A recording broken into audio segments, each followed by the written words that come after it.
எனக்கு கிடைக்கக்கூடிய தகவலுக்கு வந்து ரொம்ப அலார்மிங்கா இருக்கு. இது வந்து ஒரு சாதாரண ஹியூமன் பீயிங் வந்து செய்யக்கூடிய செயல் இல்லை. இதுக்கு பேக்ரவுண்ட்ல இருந்தது வந்து பாத்தீங்கன்னா முழுக்க முழுக்க கஞ்சா. வெஸ்ட் ஜோன் ஐஜி ரம்யா அந்த அம்மா வந்து சிரிச்சுக்கிட்டே பேட்டி கொடுத்தது. அப்கோர்ஸ் அவங்க அந்த ஸ்பாட்டுக்கு வர்றது, நிக்கிறது, இமிடியேட்டா டிஜிபி அங்க போறது எல்லாத்தையுமே பார்க்கும்போது கொஞ்சம் வித்தியாசமா இருந்தது. இது மாதிரி ஒவ்வொரு கொலைக்கும் போவாங்க. இப்போ பேசிட்டு இருக்கும்போது கூட மதுரையில ஒரு 17 வயசு பையன் வந்து வெட்டி படுகொலை செய்யப்பட்டிருக்கான். நேற்று டிபி சத்திரத்தில் கஞ்சா டீம் வந்து ஒரு பொண்ணை அடித்து காயப்படுத்தி ஸ்டேஷனுக்கு அந்த பொண்ணு போகும்போது கேட்டை மூடிட்டு நாளைக்கு வாமான்னு சொல்லியிருக்காங்க அப்படின்னு அந்த பொண்ணு அண்ணா விஜய் அண்ணா உன்னை நம்பிதான் நான் ஓட்டு போட்டோம். அதே மாதிரி விஜய் வந்து ஆறுதல் சொல்லி பேசுறாரு. அந்த ஃபேமிலியோட பேசுறது வந்து அவங்க பாட்டி கிட்ட தான் பேசுறேன். அந்த அம்மாவுக்கு தெரியாம அந்த பொண்ணோட பாடி எடுத்துன்னு போய் அத்ரா சம்பவத்துல எரிக்கப்பட்ட மாதிரி தான் எரிச்சிருக்காங்க. ஸோ இந்த கவர்மெண்ட் வந்து டோட்டலி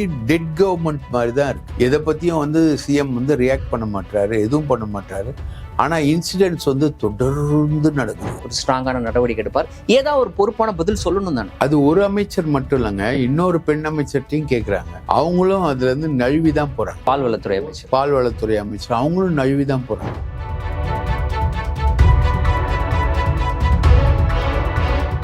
முதலமைச்சரை நீங்க கேட்கவே முடியாது, ரைட்டுங்களா? இது எல்லாத்துக்கும் பேசுற ஆதவ் அர்ஜுனா இதுக்கு பேசல, வரவே இல்லை. அருண்ராஜ் எல்லாத்துக்கும் வேகமா ரியாக்ட் பண்ணுவார், இதுக்கும் ரியாக்ட் பண்ணவே இல்லை. அவரு அருண்ராஜ் ரியாக்ட் பண்ணல, ஆதவ் அர்ஜுனா ரியாக்ட் பண்ணல, யாருமே ரியாக்ட் பண்ணல. பேசினா பெருசாகும் அப்படின்னா பேசாம விட்டா கம்யூனிஸ்ட் கட்சிகளே இதுல ஒன்றும் பெருசா ஒன்றும் ரியாக்ட் பண்ணலையே. மாதர் சங்கம் என்ன ரியாக்ட் பண்ணிருக்கு? இப்போ எந்த சமூக வலைதளங்களை வச்சு இவங்க ஆட்சிக்கு வந்தாங்களோ அதே சமூக வலைதளங்கள் தான் இன்னைக்கு இவங்களை போட்டு கீழின்னு கீழ்ச்சிக்கிட்டு இருக்கு. பிடி இல்லாத கத்தி, அதை சரியா பயன்படுத்தணும். அரண்சை நண்பர்களுக்கு வணக்கம். அரண்சை ஊடகம் சுயேட்சையாக இயங்குவதற்காகவே உருவாக்கப்பட்டது. நாம் செய்கிற வேலை உண்மையிலேயே மக்களுக்காக செய்கிறோம் என்பதை நீங்கள் நம்பினால், வாய்ப்பு இருந்தால் இந்த ரேசர் பே QR கோடுக்குள்ளே நீங்கள் வந்து அதை ஸ்கேன் பண்ணி எங்களுக்கு உங்களால் இயன்றதை விருப்பம் இருந்தால் ஆதரவு தெரிவிக்கலாம். வணக்கம், இது அரண்சை, நான் ஹசீஃப். இன்று நம்மோடு மூத்த பத்திரிகையாளர் தாமோதரன் பிரகாஷ் இணைந்திருக்கின்றார். அவரை வரவேற்போம். வணக்கம். வணக்கம். மூத்த பத்திரிகையாளர் தோழர் ஹசீஃப் அவர்களே வணக்கம். கோவை மாவட்டம் சூலூர்ல 10 வயது சிறுமி கொடூரமாக கொலை செய்யப்பட்ட அந்த சம்பவம் கடந்த 3 தினங்களாக தமிழ்நாடு முழுவதும் ஒரு மிகப்பெரிய பேசுபொருளாக மாறி இருக்கிறது. இது தொடர்பாக பல்வேறு கோணங்கள், பல்வேறு விஷயங்கள் வெளிவந்துகிட்டு இருக்கு. முதல்ல இந்த விஷயத்தை தமிழ்நாடு அரசு எப்படி அணுகியது, காவல்துறையினர் எப்படி அணுகினார்கள், அடுத்து இந்த இஷ்யூ தொடர்பாக பேசிய அமைச்சர்கள் எப்படி பேசினார்கள், இதற்கு பாதிக்கப்பட்ட அந்த குழந்தையை இழந்திருக்கக்கூடிய அந்த தாய் மீது வைக்கப்படக்கூடிய குற்றச்சாட்டு. இந்த தாய் ஒரு மிகப்பெரிய குற்றச்சாட்டை வைக்கிறாங்க, என்கிட்ட கண்ணில் காமிக்காமலே குழந்தைய கொண்டு போய் எரிச்சிட்டாங்க அப்படின்னு சொல்லிட்டு. ஸோ ஒட்டுமொத்தமாக இந்த எபிசோடை நீங்கள் எப்படி பார்க்குறீங்க? என்ன நடந்தது? உங்களுக்கு கிடைக்கக்கூடிய தகவல்? எனக்கு கிடைக்கக்கூடிய தகவலுக்கு வந்து ரொம்ப அலார்மிங்காக இருக்குது. அத்ராஸில் நடந்த மாதிரி ஒரு பாஜகவினர் செஞ்ச மாதிரி பண்ணியிருக்காங்க. குழந்தை வந்து காணாமல் போன உடனே அந்த அம்மா கொடுக்குற புகார், அதுக்கு வந்து போலீஸ் எடுக்கக்கூடிய ரியாக்ஷனு, அங்கே வெஸ்ட் ஜோன் ஐஜி ரம்யா அந்த அம்மா வந்து சிரிச்சுக்கிட்டே பேட்டி கொடுத்தது, இதெல்லாம் ரொம்ப அலார்மிங்காக இருந்தது. அஃப்கோர்ஸ் அவங்க அந்த ஸ்பாட்டுக்கு வர்றது, நிற்கிறது, இமிடியேட்டாக டிஜிபி அங்கே போகிறது எல்லாத்தையுமே பார்க்கும்போது கொஞ்சம் வித்தியாசமாக இருந்தது. இது மாதிரி ஒவ்வொரு கொலைக்கும் போவாங்களான்னு. இப்போ பேசிகிட்டு இருக்கும்போது கூட மதுரையில் ஒரு 17 வயசு பையன் வந்து வெட்டி படுகொலை செய்யப்பட்டிருக்கான். நேற்று டிபி சத்திரத்தில் கஞ்சா டீம் வந்து ஒரு பொண்ணை அடித்து காயப்படுத்தி ஸ்டேஷனுக்கு அந்த பொண்ணு போகும்போது கேட்டை மூடிட்டு நாளைக்கு வாமான்னு சொல்லியிருக்காங்க அப்படின்னு அந்த பொண்ணு அண்ணா விஜய் அண்ணா உன்னை நம்பிதான் நான் ஓட்டு போட்டோம், கஞ்சா எப்படி இருக்கு அப்படின்னு. இந்த சம்பவத்திலையும் வந்து பார்த்தீங்கன்னா அந்த 10 வயது சிறுமி சம்பவத்திலையும் காயப்படுத்தி எல்லாம் பண்ணிட்டு அதுக்கப்புறம் முகத்தை சதைச்சு தான் அந்த கிணத்துல போட்டிருக்காங்க. இது வந்து ஒரு சாதாரண ஹியூமன் பீயிங் வந்து செய்யக்கூடிய செயல் இல்லை. கஞ்சா போதையில் தான் அவனுங்க வந்து பண்ணியிருக்கானுங்க. அந்த ஃபேமிலிக்கு நல்லா தெரிஞ்சவங்க பண்ணியிருக்காங்க. இது வந்து தமிழ்நாட்டையே இந்த சோகம் வந்து உலுக்கிட்ட உடனே டிஜிபியிலேருந்து எல்லாருமே அங்கே ஸ்பாட்டுக்கு போயிட்டாங்க. ஏடிஜிபி லா அண்ட் ஆர்டர் அங்கே இருக்காரு, டிஜிபி இருக்காங்க, மினிஸ்டர்ஸ் இருக்காங்க, எல்லாருமே அங்கே இருக்காங்க. அப்புறம் பார்த்தீங்கன்னா அந்த அம்மாவுடைய கேரக்டர் மேலே அசாசினேஷன் வந்து வருது. இது எனக்கு கரெக்டாக ஸ்ரீமதி விஷயத்தை தான் ஞாபகப்படுத்துச்சு. ஸ்ரீமதி இறந்தப்போ அவங்க அம்மா கேரக்டர் வந்து சரியில்லைன்ற ஒரு பெரிய பிரச்சாரத்தை வந்து திமுக ஆட்சியில் சிலர் வந்து முன்னெடுத்தாங்க. ஸ்ரீமதி பள்ளியிலுடைய மாடியிலிருந்து கீழே விழுந்து இறந்த அந்த கொடூரத்தில் வந்து அவங்க அம்மாவோட கேரக்டர் சரியில்லை அப்படின்ற மாதிரி அவங்க அம்மாவை அசால்ட் பண்ணி சில பேர் வந்து சில பிரச்சாரத்தை வந்து முன்னெடுத்தாங்க. அது திமுக ஆட்சி. அதே மாதிரி இப்போ வந்து இவங்க வந்து இந்த அம்மாவோட கேரக்டர் சரியில்லை அப்படின்றாங்க. அதே மாதிரி விஜய் வந்து ஆறுதல் சொல்லி பேசுறாரு. அந்த ஃபேமிலியோட பேசுறது வந்து அவங்க பாட்டிக்கிட்ட தான் பேசுறாரு. பாட்டிக்கிட்ட தான் அவர் பேசுறாரு. அதே மாதிரி அந்த அம்மாவுக்கு தெரியாம அந்த பொண்ணோட பாடி எடுத்துன்னு போய் அத்ராஸ் சம்பவத்தில் எரிக்கப்பட்ட மாதிரி தான் எரிச்சிருக்காங்க. ஸோ இவ்வளோ விஷயங்கள் வந்து தொடர்ந்து ஒரு 40 கொலைகள், சிறுமிகள் கற்பழிப்பு, கஞ்சா, போதை அப்படின்னு இன்னைக்கு தான் உட்காந்து ஆட்சிக்கு வந்து அடுத்த நாள் சட்டம் ஒழுங்கு சம்பந்தமாக ஆய்வு செய்த முதல்வர் வந்து இன்னைக்கு தான் வந்து உட்காந்து ஆய்வு செய்கிறார். இது என்னன்னே புரியல. ஆஃபீஸர்ஸ் வந்து டிரான்ஸ்ஃபர்ஸ் வந்து போட்டு, இப்போ ரம்யா வந்து தேர்தல் கமிஷனால் போடப்பட்ட ஆஃபீஸர், அவங்கெல்லாம் கண்டினியூ ஆகுறாங்க. நிறைய எஸ்பிஸ் மாற்றலை, நிறைய ஐஜிஸ் மாற்றலை, நிறைய டிஐஜிஸ் மாற்றலை. உளவுத்துறை மட்டும் ரீஸ்ட்ரக்சர் பண்ணியிருக்காங்க அஸ்ரா கார்க்கை வச்சு. அது மட்டும்தான் ஒரு நல்ல மெஷரு. அது பாக்கி எதுவுமே வந்து மோசமாக எதுவுமே பண்ணல. காவல்துறையில் டிஜிபியை வந்து அப்படியே கன்டினியூ பண்ண சொல்லியிருக்காங்க. தலைமைச் செயலாளரை அப்படியே கன்டினியூ பண்ண சொல்கிறாங்க சாய்குமாரை. பாக்கி எல்லாமே வந்து எந்த போஸ்டிங்கும் நடக்கலை, எதுவுமே நடக்கலை, எல்லாமே டெடெண்டாக இருக்குது. சிஎம் ஆஃபீஸ்க்கு ஃபைல் போனால் திரும்பி வர்றதுக்கே ஒரு 7 நாட்கள் ஆகுதான். போயிட்டு ஒரு ஃபைல் ரிட்டர்ன் ஆகுறதுக்கே 7 நாட்கள் ஆகுது. ஏன்னா அதை பற்றி தெரிஞ்சவங்க வந்து சிஎம்முக்கு அட்வைஸ் பண்ண அப்புறம் தான் சிஎம் கையெழுத்து போடுறாரு. அந்த தெரிஞ்சவங்களுக்கு ஒரு 5 பேர் டீம் இருக்குது. ஆதவ், புசி, ஜானு, விஷ்ணு ரெட்டி, செங்கோட்டையன், இது மாதிரி ஒரு 5-6 டீம் இருக்குது. இவங்களோட கன்சல்டேஷன். அது இல்லாமல் ஒரு ஐஏஎஸ் ஆஃபீஸர்ஸ் டீம் இருக்குது. சகாயம், இறையன்பு, அது மாதிரி ஒரு ஐஏஎஸ் ஆஃபீஸர் டீமை வந்து அருண்ராஜ் வச்சுருக்காரு. அந்த டீமு, வாய்ஸ் ஆஃப் காமனு, இதெல்லாம் போயிட்டு அதுக்கப்புறம் அந்த ஃபைலு கிளியர் ஆகி வர்றதுக்கு 7 நாட்கள் ஆகுது. ஸோ இந்த கவர்மெண்ட் வந்து டோட்டலி டெட் கவர்மெண்ட் மாதிரி தான் இருக்குது. எதை பற்றியும் வந்து சிஎம் வந்து ரியாக்ட் பண்ண மாட்டாரு, எதுவும் பண்ண மாட்டாரு. ஆனால் இன்சிடென்ட்ஸ் வந்து தொடர்ந்து நடக்குது. சார், இப்படி நடக்கக்கூடிய இன்சிடென்ட்ஸ் ஓகே, எல்லா ஆட்சியிலையும் வந்து இது போன்ற விரும்பத்தகாத நிகழ்வுகள் நடக்கிறது அப்படின்றது காமன். கடந்த காலங்களில் நம்ம பார்க்குறோம். அதை எப்படி அந்த அரசுகள் அணுகுகின்றன, அது போன்ற நிகழ்வுகள் நடைபெறாமல் தடுப்பதற்கு ஃபர்தராக என்ன மாதிரியான ஆக்ஷன் எடுக்கிறாங்க, அதை வச்சு தான் நம்ம வந்து அந்த அரசினுடைய நடவடிக்கை சரியா இருக்கா இல்லையா அப்படின்றத நம்ம கணிக்கிறோம். இப்போ இந்த நிகழ்வை பொறுத்த வரைக்கும், இந்த கோவை நிகழ்வை பொறுத்த வரைக்கும், இது பற்றி அமைச்சரவையில் இடம்பெற்றிருக்கக்கூடிய ஒரு பெண் அமைச்சரிடம் கேள்வி எழுப்பப்படுது. அதற்கு அவங்க பதில் சொல்லாம விலகி போறாங்க. இது வந்து என்ன மாதிரியான ஜெஸ்டர்? அந்த அமைச்சர் பேர் கீர்த்தனா, விருதை மங்கை கீர்த்தனா அப்படின்னு சொல்லிட்டு அந்த அம்மா வந்து நிறைய இன்ஸ்டாலெல்லாம் ரொம்ப பிரபலம். அவங்க வந்து கேட்குறாங்க இந்த மாதிரி ஒன்று நடக்குது அப்படின்னும்போது அவங்க வந்து அவங்களால அந்த புன்னகையை மறைக்க முடியல. கேட்டால் அது அவங்க உடல் மொழி முகபாவனைன்றாங்க. உடல் மொழி முகபாவனையெல்லாம் அப்படி இருக்காது. அந்த மாதிரி கோபமாக ஆவேசமாக பேசின வீடியோக்கள்லாம் இருக்குது. ஆமாம், அதுவும் பரவிட்டு இருக்கு. அதுவும் பெண்களுக்கு ஆதரவாக ஒரு பெண்ணுக்கு இப்படிப்பட்ட அநீதியை ஏற்படுத்தலாமா அப்படின்றத அவங்க ரொம்ப கோபமாக பேசக்கூடிய வீடியோவும் பரவுது. அப்போ ஒரு சிறுமிக்கு இப்படி நடந்திருக்கு. அதை பற்றி பத்திரிகையாளர்கள் வந்து ஒரு அமைச்சரிடம் கேள்வி எழுப்பும்போது, அதுவும் குறிப்பாக பெண் அமைச்சரிடம் இந்த கேள்வி எழுப்பும் பொழுது தானாக அவங்களுக்கு ஒரு கோபம் வர வேணாமா? அவங்க அதை பேசணும்ல. ஆமாம், இது ஒரு தவறு, இவ்வளோ பெரிய விஷயம் நடந்துருச்சு, நடக்காமல் இல்லை, நடந்துருச்சு, நாங்கள் இனிமேல் அதை செய்கிறோம், நாங்கள் இனிமேல் வந்து அதை தடுக்கிறோம், கருமையான நடவடிக்கை எடுக்கிறோம், என்னுடைய அமைச்சகத்தின் பொறுப்பில் அது இல்லாட்டினா கூட நான் வந்து முதலமைச்சரிடம் இதை பேசுகிறேன், இல்லாட்டினா எங்கள் முதலமைச்சர் நிச்சயமாக ஒரு ஸ்ட்ராங்கான நடவடிக்கை எடுப்பார், ஏதாவது ஒரு பொறுப்பான பதில் சொல்லணும் தானே. அது ஒரு அமைச்சர் மட்டும் இல்லைங்க, இன்னொரு பெண் அமைச்சர்ட்டையும் கேட்குறாங்க. அவங்களும் அதுலேருந்து நழுவி தான் போகிறாங்க. பால்வளத்துறை அமைச்சர் அவங்களும் நழுவி தான் போகிறாங்க.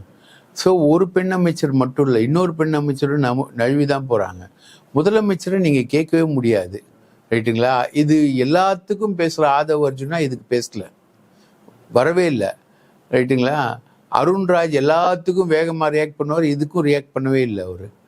அருண்ராஜ் ரியாக்ட் பண்ணல, ஆதவ் அர்ஜுனா ரியாக்ட் பண்ணல, யாருமே ரியாக்ட் பண்ணல. ஸோ இதை வந்து அவங்க ஒரு விதமான அவங்க வந்து இதை அவாய்ட் பண்ணணும்னு பார்க்குறாங்க. இது வந்து அரசுக்கு கெட்ட பேரை உருவாக்கக்கூடிய ஒரு விஷயம். இதை வந்து நம்ம பேசினா அது இன்னும் பெருசாகும், அதை அவாய்ட் பண்ணணும்னு சொல்லிட்டு அவங்களுக்கு இன்ஸ்ட்ரக்ஷன்ஸ் வந்து வந்திருக்கும். அது ஒரு தவறான நடவடிக்கை இல்லையா? கண்டிப்பா. பேசினா பெருசாகும் அப்படின்னா பேசாம விட்டா? கம்யூனிஸ்ட் கட்சிகளே இதுல ஒன்றும் பெருசா ஒன்றும் ரியாக்ட் பண்ணலையே. மாதர் சங்கம் என்ன ரியாக்ட் பண்ணிருக்கு? சிபிஎம்மோட மாதர் சங்கம் என்ன ரியாக்ட் பண்ணி? அரசுக்கு ஆதரவு தெரிவிக்கக்கூடிய கம்யூனிஸ்ட் கட்சிகள் என்ன ரியாக்ட் பண்ணிருக்கு? இதுக்கு இந்த மாதிரி ஒரு சம்பவம் வந்து திமுக ஆட்சியிலயோ அதிமுக ஆட்சியிலோ நடந்தா என்ன பண்ணியிருப்பாங்க அவங்க? எனக்கு தெரிஞ்சு பல பிரச்சனைகளில் வந்து அவங்க ரியாக்ட் பண்ணியிருக்காங்க. ஆனால் இதில் ஒன்றுமே ரியாக்ட் பண்ணலையே. ஏன்? அப்போ ஆதரவு தெரிவிக்கிறீங்கன்னா அநியாயத்துக்கும் சேர்த்து ஆதரவு தெரிவிப்பீங்களா? நியாயத்துக்கு ஆதரவு தெரிவிக்கிறவங்க தானே கம்யூனிஸ்டுகள். அநியாயத்துக்கும் சேர்த்து ஆதரவு தெரிவிப்பீங்களா? யாருமே ஒன்றுமே ரியாக்ட் பண்ணலையே. அது எப்படி நீங்கள் பார்க்க முடியும்? அதை எப்படி நீங்கள் ஜீர்ணிச்சுக்க முடியும்? இது எல்லாமே அசீஃபு ஸ்டேஜ் மேனேஜ்டு. விஜயுடைய வெற்றியே வந்து ஸ்டேஜ் மேனேஜ்டு. லட்சக்கணக்கான பேர், ஆயிரக்கணக்கான வாட்ஸ்அப் குரூப்புகள், இன்ஸ்டா இன்ஃப்ளூயன்சர்ஸு, அது இல்லாமல் இந்த ரூட்டுன்ற ஒரு இணையதளம், அந்த இணையதளத்தோட டாமினேஷனு, ரூட்டு ஜெகதீஷ் பழனிசாமி அவங்க பிளேஸ் பண்ணுறது. இன்னைக்கு இந்தியன் எக்ஸ்பிரஸில் ஒரு ஆர்டிக்கிளே வந்திருக்கு, டீட்டெயிலாக வந்திருக்கு, வாய்ஸ் ஆஃப் காமன்ஸும் ரூட்டும் என்ன பண்ணிச்சு அப்படின்னு. அப்போது அவங்க அந்த ஆர்டிக்கிளில் என்ன சொல்கிறாங்கன்னா, கரூர் இன்சிடென்ட் வந்து ஒரு மிகப்பெரிய விளைவை ஏற்படுத்தும் அப்படின்னு எதிர்பார்த்தோம். உடனே நாங்கள் வந்து அந்த விக்டிம்ஸோட பேரண்ட்ஸ் கிட்ட போயிட்டு விஜய்க்கு பாசிட்டிவான விஷயங்களை வந்து நாங்கள் கலெக்ட் பண்ணோம். அதில் தான் ஒன்று வந்து இவங்க கலெக்ட் பண்ணதான் ஒன்று, என் புள்ள செத்தாலும் பரவாயில்ல, விஜயை நான் பார்த்தது போதுன்ற ஒரு ரியாக்ஷன். ரொம்ப மோசமான வார்த்தைகள், யோசிச்சு கூட பார்க்க முடியும். யோசிச்சு கூட ஒரு தாய்க்கு வாயிலிருந்து வருது. அது ஒரு சொன்னது அவங்க பாட்டின்னு நினைக்கிறேன், அவங்க உறவினர், யாரோ உறவினர். அவங்க ரியாக்ஷன்லாம் வாங்குறாங்க. ஆனா அதுக்கப்புறம் வந்து விஜய்க்கு எதிராக எதுவுமே போவாது அப்படின்றத நாங்க புரிஞ்சுக்கிட்டோம். என்ன நடந்தாலும் எது நடந்தாலும் விஜய்க்கு எதிரான மனநிலையை வந்து தமிழகத்துல உருவாக்க முடியாதுன்னு தெரிஞ்சுக்கிட்டோம். அந்த இன்சிடென்ட்ல ஸ்டாலின் மேலெல்லாம் நமக்கு கோவம் வந்தது. அந்த இன்சிடென்ட்ல சிபிஐ வந்து விஜயை சம்மன் பண்ணுது. ஸ்டாலின் விஜய் கைது பண்ணல. இவரு ராகுல் வந்து விஜய்க்கு ஆறுதல் சொல்றாரு. அப்புறம் ஸ்டாலின் பெருந்தன்மையோட சொல்றாரு, ஸ்டாலின் சொல்றாரு, அண்ணாமலையும் சொல்றாரு, ஒவ்வொரு கட்சி தலைவர் ஒருவர் தொண்டர் இறப்பதை விரும்புவாரா அப்படின்னு சொல்றாங்க. ஸோ அப்போ ஒவ்வொரு சிச்சுவேஷனையும் இவங்க வந்து பிளான் பண்ணி ஹேண்டில் பண்றாங்க.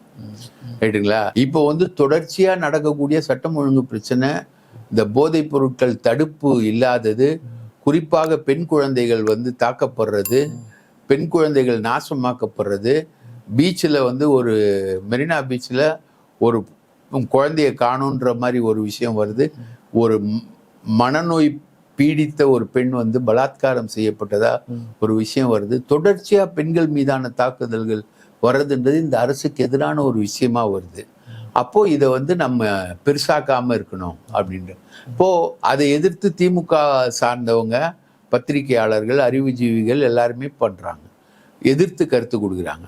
அப்போ மாதர் சங்கம் உட்பட கருத்து தெரிவிக்காம இருக்கிறதுக்கு காரணம் வந்து இந்த ரூட் ஜெகதீஷ் இவங்களுடைய இன்ஸ்ட்ரக்ஷன் தான். Voice of common, root Jagadish plus voice of common ரெண்டும் தான். இது எந்த அளவுக்கு போயிருக்குன்னா, தமிழ்நாட்டை தாண்டி யாராவது வந்து இந்த விஜயோட வெற்றி மாடலை வந்து பகிர்ந்துக்கணும்னு விரும்புனா அவங்களுக்கு இவங்க எக்ஸ்போர்ட் பண்ணுவாங்களாம். அங்க போய் ஐபேக் மாதிரி, ஐபேக்ல இருந்து கத்துக்கிட்ட டெக்னிக்கு ஆதவ் அர்ஜுனு. அதுக்கப்புறம் ரூட் ஜெகதீஷ் வந்து பல சினிமா ஆக்டர்களை நியூட்ரலைஸ் பண்றதுக்காக யூஸ் பண்ண அந்த டெக்னிக்கு, வாட்ஸ்அப் குரூப்பு. இது இவங்க நினைச்சா ட்விட்டர்லயே ட்ரெண்ட் பண்ணுவாங்க, இந்தியா ட்ரெண்டிங்கே கொண்டு வருவாங்க ஒரு நியூஸை. ஸோ ஒரு சமூக வலைதளத்தை வச்சுக்கிட்டு ஒரு நபரை மேலே உயர்த்துறதும் கீழே தூக்கி எறிகிறதும் அவர்களால் முடியும்ன்ற அந்த எக்ஸ்பெரிமெண்ட்டை வந்து இப்போ இந்தியாவில் இருக்க எல்லாருக்கும் ப்ரமோட் பண்றாங்க. இது ஒரு டேஞ்சரஸான ஒரு விஷயம். இதை நீங்க சொன்னதுனால எனக்கு ஒரு இன்னொரு டேஞ்சரஸான ட்ரெண்ட் போயிட்டு இருக்கிறதுனால பார்க்க முடியுது. இந்த சம்பவத்தில் எடுத்துக்கலாம். அதற்கு முன்னாடி இன்னொன்று சொல்கிறேன். தொடர்ந்து போன வாரத்தில் பவர் கட் நடந்துச்சு பல ஏரியாக்களில். பல ஏரியாவில் வந்து நார்மலாக பவர். பொதுவாக நமக்கு நல்லா தெரியும், கடந்த ஒரு வாரமாக சென்னை மற்ற பகுதிகளில் உஷ்ணம் அதிகமாயிருச்சு. கோடை காலத்தின் காரணமாக உஷ்ணம் அதிகமாயிருச்சு. எல்லாரும் அதிக அளவுக்கு வந்து பவரை கன்சியூம் பண்ணக்கூடிய ஒரு நிலைக்கு தள்ளப்பட்டாங்க. அதனால ஆட்டோமேட்டிக்காக பல இடங்களில் வந்து கோளாறு ஏற்பட வாய்ப்பு இருக்குது, பவர் கட்டு ஏற்படுறதுக்கு வாய்ப்பு இருக்குது. எல்லாருக்குமே தெரிஞ்ச ஒரு விஷயம்தான், பவர் கட்டு ஏற்படுது. மின்சாரத்துறை அமைச்சர் பேசுகிறாரு, சிடி நிர்மல்குமார். பேசும்பொழுது பல காரணங்களை சொல்லிக்கிட்டே வர்றாரு. சொல்லிட்டு வரும்போது ஒரு காரணத்தை சொல்கிறாரு. சில இடங்களில் சில தனிநபர்கள் வேண்டுமென்றே செய்கிறார்கள், அவர்களை யார் இயக்குகிறார்கள் என்பதும் கூட உங்களுக்கே தெரியும்னு பொதுவாக சொல்லிட்டு போறாரு, ஓப்பனாக விட்டுட்டு போறாரு. அவர் என்ன சொல்றாருன்னா, பவர் கட் அப்படின்றது வேண்டுமென்றே மின்வாரியத்தில் வேலை செய்யக்கூடிய ஒரு கட்சிக்கு ஆதரவாக இருக்கக்கூடிய நபர்கள் இந்த அரசுக்கு அவப்பெயரை ஏற்படுத்த வேண்டும்னு வேணும்னே வந்து பவர் கட்டை ஏற்படுத்துறாங்க அப்படின்றதான் அவருடைய கூற்று. இது ஒன்று. ரெண்டாவது, கோவை இந்த 10 வயது குழந்தை இழந்த அந்த விஷயம் தொடர்பாக தாவேக ஆதரவாளர்கள் வந்து வெளியிடக்கூடிய வீடியோக்கள் ரொம்ப அருவருப்பான வீடியோக்களாக இருக்கிறது. கைது செய்யப்பட்ட நபரை பொறுத்த வரைக்கும் அவர் வந்து திமுகவை சேர்ந்தவர் அப்படின்றத இவங்க கண்டுபிடிச்சிருக்காங்களாம். திமுக வேண்டுமென்றே அரசுக்கு இப்படிப்பட்ட அவப்பேரை ஏற்படுத்தணுன்றதுக்காக அந்த நபரை, அவங்க சொல்லக்கூடியதனுடைய அர்த்தம் இதுதான், அந்த நபரை இப்படிப்பட்ட ஒரு குழந்தையை கடத்திட்டு போய் படுகொலை செய்வதற்கு திமுக உத்தரவு போட்டு பணம் கொடுத்தது அப்படின்ற ரேஞ்சுக்கு பேசுறாங்க. எவ்வளவு டேஞ்சரஸான ஒரு விஷயம். அமைச்சர் அதை சொல்றாரு, அதை ஃபாலோ பண்ணி தாவேக ஆதரவாளர்கள் சொல்றாங்க. எங்க போய் முடிய போகுது? இது எவ்வளவு டேஞ்சரஸான ஒரு விஷயம். அமைச்சர் சொன்ன இன்னொரு வார்த்தை என்னன்னா, கருப்பு ஆடுகள். அதுக்கு முன்னாடி செந்தில் பாலாஜி சொன்னார், அது அரசு ஊழியர்கள் எல்லாரையுமே கேவலப்படுத்தக்கூடிய ஒரு விஷயம். அரசு ஊழியர்கள் தரப்புல இருந்து எந்த பதிலும் வரல, எந்த எதிர்வினையும் வரல. ஆனா இப்ப நீங்க பாக்குறீங்கன்னா, ஒரு கம்யூனிஸ்டுகளுடைய கள்ள மௌனம் ஓடுது. அரசு ஊழியர்கள் சங்கங்கள் முழுக்க யாரு? கம்யூனிஸ்டுகள் தான். திமுக காரங்க இந்த வேலையை செஞ்சிருப்பாங்க. அந்த வர்ச்சுவல் வாரியர்ஸ், இந்த வர்ச்சுவல் வாரியர்ஸ், டிவிக்கோட வர்ச்சுவல் வாரியர்ஸ் இன்னொன்று பண்ணாங்க தெரியுங்களா உங்களுக்கு? உதயநிதியோட அந்த அக்யூஸ்ட் நிற்கிற மாதிரி ஒரு படத்தை மாஃபிங் பண்ணி உள்ள ட்விட்டரில் கொண்டு வந்தாங்க. ஸோ இவங்க எல்லாமே பண்ணுறாங்க. இது எல்லாமே வந்து ஒரு விதமான மாஃபியா அரசாங்கமாக தான் அது இருக்குது. இது வந்து ஒரு நார்மல் அரசாங்கம் மாதிரி தெரியல. ஒன்று சிஎம் கிட்ட போனால் எதுவும் விளங்க மாட்டுது, வெளியில் வர மாட்டேங்குது, முடிவுகள் வரல. 2500 ரூபாய் என்னாச்சு, மாதம் கொடுக்குறேன்னாரு, என்னாச்சு? மாமன் சீரு, தகப்பன் சீரு, தந்தை சீரு, அந்த சீரு இந்த சீருன்னாரு, என்னாச்சு? எதுவுமே வரலையே, வெளியில் வரலையே. அந்த லோன் தரேன், வேலையற்றவர்களுக்கு 4000 ரூபாய் தரேன், 40,000 ரூபாய் தரேன்னு சொன்னதெல்லாம் என்னாச்சு? எதுவுமே வந்து இந்த 20 நாட்களில் எதுவுமே பாசிட்டிவான விஷயம் வரல. பெண்கள் எங்கே போனாலும் இலவசமாக பஸ்ஸில் பேருந்தில் பயணம் செய்யலான்ற வாக்குறுதி என்னாச்சு? இது வரைக்கும் நடைமுறைக்கு வரலையா? இதெல்லாம் நடைமுறைப்படுத்துறதுல எந்த விதமான விஷயமும் இல்லை. இன்னைக்கு அந்த பெண்களுக்கு வந்து ஸ்டாலின் கொடுத்த 1000 ரூபாய் தான் வந்து அவங்கள தற்காத்து கொண்டு இருக்குது. அப்போ அந்த கவர்மெண்ட்டே தொடர்ந்துருக்கலாமே. எதுக்கு இந்த கவர்மெண்ட்டு? எதுக்கு இந்த கவர்மெண்ட்டு மாற்றத்துக்கான காரணம் என்ன? மாற்றம் வந்ததுனால என்ன நடந்தது? பெருசா ஒண்ணுமே நடக்கலையே. ஒரு சில அதிகாரிகள் மாற்றத்தை தவிர வேற என்ன மாற்றம் தமிழ்நாட்டில் நடந்திருக்கு? அதிமுக பொதுச் செயலாளர் எடப்பாடி பழனிசாமியும் கூட அதை தான் கேள்வி எழுப்பியிருக்கிறார். இதுதான் மாற்றமா அப்படின்ற மாதிரி ரொம்ப கடுமையான ஒரு கேள்வி எழுப்பியிருக்கு. ஆமா, இப்போ நான் முதல்ல சொன்னதனுடைய தொடர்ச்சி தான். இப்படி உண்மைக்கு புறம்பான விஷயங்களை தங்களுடைய ஆதரவாளர்களை வச்சு ரொம்ப டேஞ்சரஸான உண்மைக்கு புறம்பான விஷயங்கள் தொடர்ந்து பரப்பப்பட்டு வருது. பட் அதுல ரொம்ப ஆபத்தான விஷயமாக இப்படிப்பட்ட விஷயங்களை பரப்புறாங்க. உதாரணத்துக்கு இப்போ நான் சொல்றேன், ஃபர்ஸ்ட் விஷயத்தை எடுத்துக்க, இந்த கரண்ட் விஷயத்துல அமைச்சர் பேசுனதை எல்லாரும் கேட்குறாங்க, மக்கள் கேட்குறாங்க. அந்த பகுதியில் கரண்ட் போயிடுது, உண்மையிலேயே பிரச்சனை. அந்த பகுதியில் பெரும்பாலும் உண்மையிலே பிரச்சனையில் தான் கரண்ட் போகும். யாராவது வேணும்னே ஆஃப் பண்ணுவாங்களா?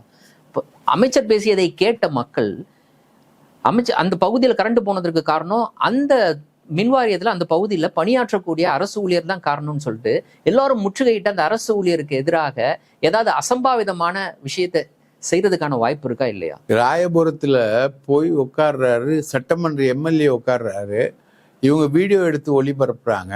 எம்எல்ஏ இருக்காரு, அங்க ஒரு ஒர்க்கர் கூட இல்லைங்க. அதை வந்து எம்எல்ஏவே வந்து வீடியோ எடுத்து ஒளிபரப்புறாரு. ஸோ அரசு ஊழியர்களுக்கு எதிரான ஒரு மிகப்பெரிய போக்கு என்பது உருவாயிருக்கு. இது வந்து மிக மிக ஆபத்தான ஒரு போக்கு. நீங்க வந்து என்டையர் சிஸ்டத்தை நீங்க கரெக்ட் பண்ணணும்னா அங்க இருக்கிற ஆளை வச்சு தானே பண்ணணும். அதே அமைச்சர் சொல்றாரு, எங்களுக்கு வந்து இத்தனை லட்சம் காலி இடங்கள் இருக்கு, எங்களால நிரப்ப முடியறதுக்கு இல்லை.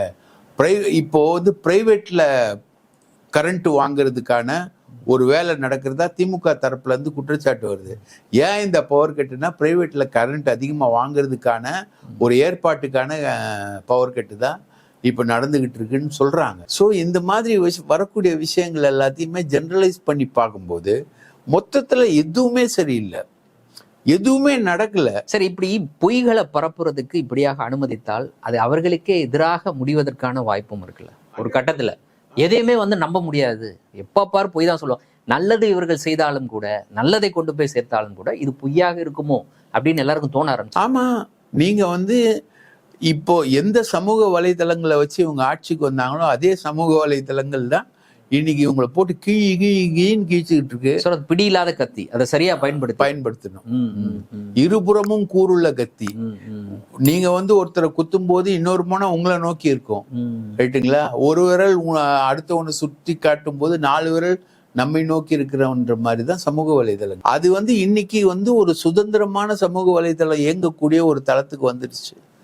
இவங்க அதை வச்சுதான் இயங்குனாங்க, அதை வச்சுதான் இவங்க ஃபார்ம் பண்ணாங்க, அதை வச்சுதான் அவங்க கொண்டு போனாங்க. விஜய்க்கு ஆதரவான பிரச்சாரத்தை கொண்டு போனாங்க. எந்த அளவுக்கு இருக்குன்னா இன்னைக்கு இந்தியன் எக்ஸ்பிரஸ் சொல்ற மாதிரி விஜய்க்கு எதிராக எது சொன்னாலும் மக்கள் நம்ப மாட்டாங்க அப்படின்ற மாதிரி ஒரு லெவலுக்கு வந்தது. ஒரு பொண்ணுகிட்ட பேட்டி எடுத்து ஒளிபரப்புனாங்களே, அவங்க மனைவி விஜய் மேல வைக்கக்கூடிய த்ரிஷா தொடர்பான குற்றச்சாட்டுகளுக்கு அந்த பொண்ணு சொல்லுது அதெல்லாம் ஸ்டாலின் வேலைங்க. எஸ்.ஏ. சந்திரசேகர் சொன்னார் இல்லையா, இது என்னைக்கோ முடிஞ்சு போய் கையெழுத்திட்ட ஒரு மேட்டரை இப்போ கொண்டு பண்றாங்கன்னு, கொஞ்சம் கூட இதுவே இல்லாம பண்றாங்க அப்படின்னா இல்லையா. விஜய் சொன்னார்ல, அதெல்லாம் அவ்வளோ வர்த்து இல்லை அந்த மேட்டர்லாம் அப்படின்னு. விஜய் சொந்த மனைவி மகன் அவங்க பதவியேற்பு விழாக்கு கூட வரல, அவங்க தொடர்பான விஷயங்களை பத்தி பேசும்போது அவ்வளோ அலட்சியமா பேசினார் விஜய். ஸோ விஜய்க்கு எதிரான ஒரு விஷயத்துக்கு மதிப்பே இல்லை, விஜய்கிட்டையும் மதிப்பு இல்லை. விஜய் பெருசா பேசினது பெண்களுக்கான பாதுகாப்பு, போதை மருந்து புழக்கம், இந்த விஷயங்களை தான் ரொம்ப பெருசா பேசினாரு. அது எல்லாமே நடக்குது. இப்ப கோவை இன்சிடென்ட்ல பாத்தீங்கன்னா அவனுங்க ஃபுல்லா கஞ்சா அடிச்சுட்டு தான் பண்ணிருக்காங்க. இப்ப டிபி சத்திரம் இன்சிடென்ட் எடுத்தீங்கன்னா கஞ்சா அடிக்கிற கும்பல் தான் பண்ணுது. கஞ்சா அடிக்கிற கும்பல்கள் பல விஷயங்கள் பல இடங்கள்ல பண்ணுது. இப்ப என்ன ஆயிடுச்சுன்னா ஒரு பயம்ன்றது இருந்தது, இப்ப பயமே இல்லை, யாருக்கும் எந்த பயமும் இல்லை, எதை செய்வதற்கும் பயம் இல்லை. நீங்க பயம் இல்லைன்னு சொல்லும்போதுதான் யூஸ்வலா நம்ம செக்ரட்டேரியட் எல்லாரும் போவோம், பத்திரிகையாளர்கள்லாம் போவோம். என்னைக்காவது எந்த அமைச்சரினுடைய அலுவலகத்தினுடைய வாசல்லையாவது காவல்துறையினர் நின்று பார்த்துருக்கீங்களா? நான் கேட்கிறேன் உங்ககிட்ட. இல்ல, காவலர்கள் யாராவது காவலர்கள் இருப்பாங்க, போலீஸை சேர்ந்த சீருடை அணிந்த காவலர்கள் நின்று பார்த்துருக்கீங்களா? இல்ல, அது மினிஸ்டருடைய முதலமைச்சருடைய அறைக்கு வாசல்ல இருப்பாங்க. ஆமா, மற்ற சாதாரண அமைச்சர்களுடைய வாசல் அங்க கூட சஃபாரி போட்டு தான் இருப்பாங்க, சஃபாரி போட்டு இருப்பாங்க, ஒருத்தர் இருப்பாங்க வச்சுக்கோங்க. இன்னைக்கு ஒவ்வொரு அமைச்சரோட அறையினுடைய வாசல்லையும் 2 பேர் சீருடை அணிந்த காவலர்கள் நிறுத்தி வச்சிருக்காங்களாம்.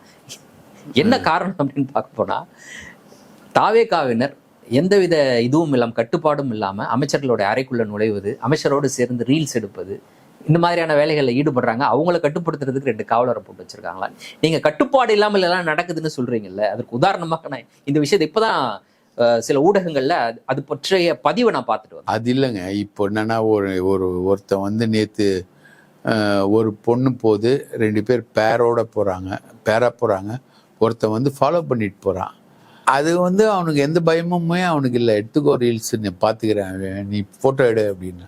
தாவேகா நிர்வாகிகள் பல பேருமே பாலியல் பலாத்காரத்தில் ஈடுபடுறதா தொடர்ச்சியாக வருது. அப்போது என்னுடைய கவலை என்னன்னா, போலீஸிங்ன்றது நான் பார்த்த வரைக்கும் என்னன்னா, போலீஸ் எல்லா மூலையிலையும் நிற்க முடியாது, எல்லா இடத்துலையும் நிற்க முடியாது. இப்போ அமைச்சர் கேபினில் போலீஸ் போடலாம், அமைச்சர் வீடுகளில் கூட போலீஸ் போகலாம். அவர் வேற எங்கேயாவது ஒரு இடத்துக்கு போறாருன்னா போலீஸ் கம்ப்ளீட்டாக போட முடியுமான்னு தெரியல. போலீஸிங்ன்றது முழுக்க முழுக்க பயம்தான். போலீஸ்ன்றது ஃபியர் தான். அந்த ஃபியர் தான் ஒரு ரவுடியை குற்றம் செய்யாத அளவுக்கு பண்ணும். இப்போ அந்த பயம்தான் குற்றங்களை தடுக்கும். இப்போ அந்த பயமே இல்லை, யாருக்கும் இல்லை, எல்லாம் ஃப்ரீயாக குற்றம் பண்ணுறான், ரைட்டுங்களா? அதை எடுத்து ரீல்ஸாக போடுற இவங்களும் ரீல்ஸ் போட்டுக்கிட்டு இருக்காங்க. இன்றைய தினம் எங்களோடு இணைந்து பல்வேறு தகவல்களையும் கருத்துக்களையும் பகிர்ந்து கொண்டமைக்கு நன்றி.